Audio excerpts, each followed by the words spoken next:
1891, and it is a V nickel. You can barely see the V on there. Just as I was talking about quarters. Man, silver quarter. Okay folks, it is a very rainy and very thundery day outside today and yesterday. I have not been able to dig, so I'm going to go over some key date coins here. These are not key dates here on the table, they are just references for what to look for. Okay, let's start off with the Jefferson Nickel. I'm sure all of us in America know about this coin. Now, the 1950 D Jefferson Nickel is considered the key date for this series. There were 2,630,030 of them minted. And with a G4 rating, all of these will be G4, which is good. The bottom of the barrel, worn condition, is worth $1.92. Now, that is the key date for the Jefferson. Okay, moving along here to the Buffalo Nickel. Now this is the same year as the one we are going to talk about, but it is a Type 2, this is a Type 1, not a Type 2. The Type 2 on the back has a recessed 5 cents.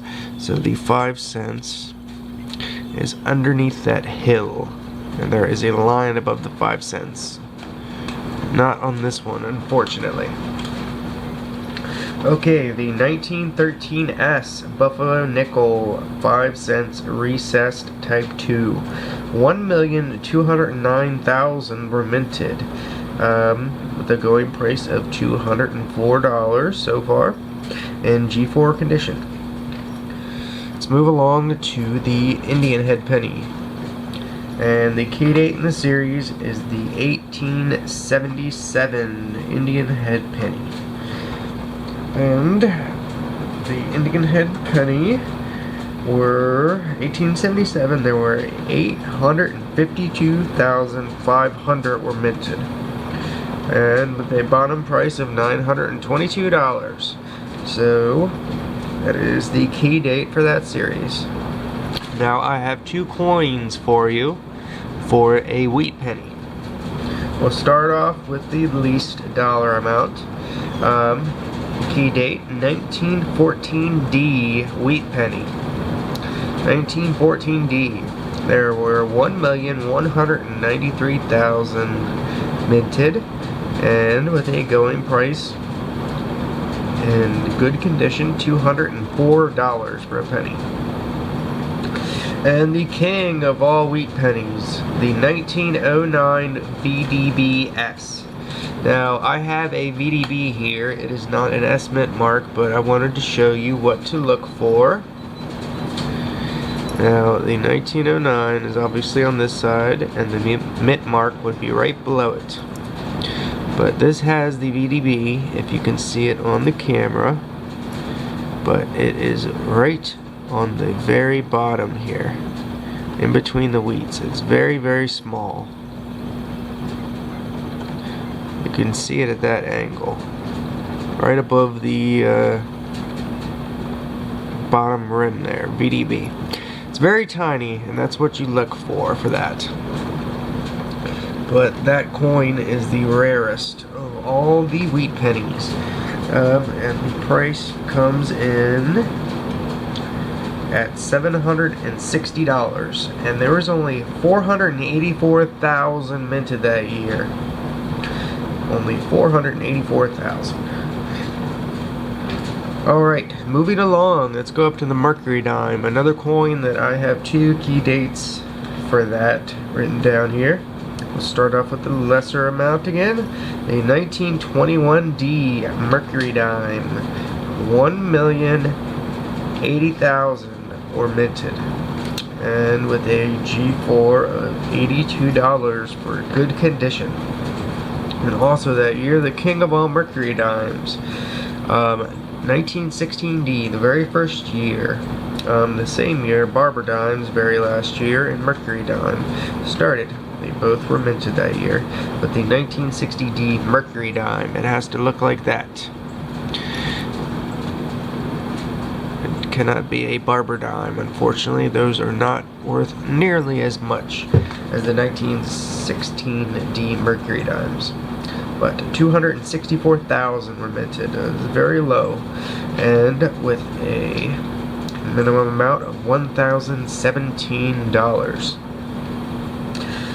Now, this is new for me. I did not know that there was a key date key date Washington quarter that actually had this high of a dollar amount, but there is one that is not an error coin. The very first year, 1932 D quarter. We all know the quarter. 1932 D quarter, only 436,800 were minted with a dollar amount of $126. That is pretty good for a silver Washington quarter. And last but not least, the Walking Liberty half dollar. Now, the 1921 D is the key date for that series, with only 208,000 minted, and with a dollar amount of $333 for good condition.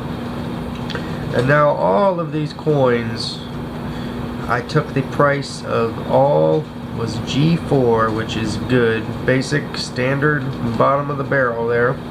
Obviously, if it's in better condition, the better the coin, the more the money. This is just good, worn down condition like this Indian head penny here. I'll give you an example. You can't see the headdress or all the details and the feathers. You can see the date, but you can see it all on there, but it's not pristine. You can't see all the details. And that's what we're going with here, just good coins for the prices. And this is basically just for metal detectorists to look out for when you're digging up coins out there. But also, you can find these different ways, like pocket change. You can very easily pull any of these series out of pocket change. I've pulled all of these except for a Walker. I have not got a Walker in my change. Not yet, at least. But I know people that get Walking Liberty half dollars all the time. I know people that have gotten Barber half dollars in change before.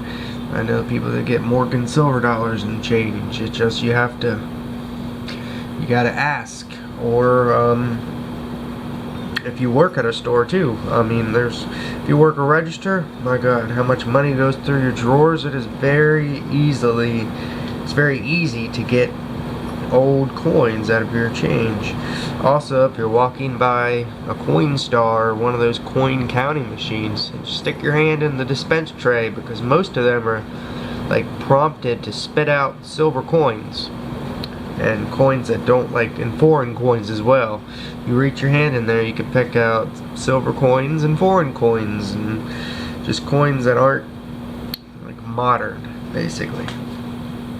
And also, if you do coin roll hunting, here, just wanted to do this video here for you guys, just so you know what to look out for, because I didn't know about a few of these coins on here, like the 1921 D Mercury Dime. I didn't know that had such a high dollar amount, and I did not know about the 1913 S Buffalo Nickel until I found one. But unfortunately, mine is a Type 1 and a Type 2. Mine's worth about $40 for that nickel right here. And also look out for silver nickels. The war nickel, 1942 to 1945, I believe, that have a P right at the top here. P mint mark.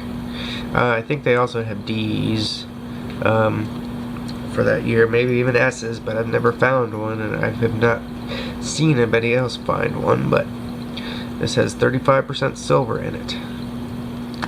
So, for you metal detectorists out there, and anybody that works a register or is into coin collecting, those are some key dates for this series here.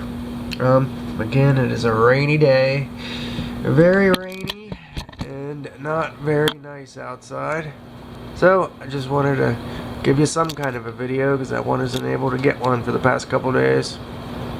Alright folks, well, I will hopefully be out again, and thanks for watching. Hope you enjoyed this video.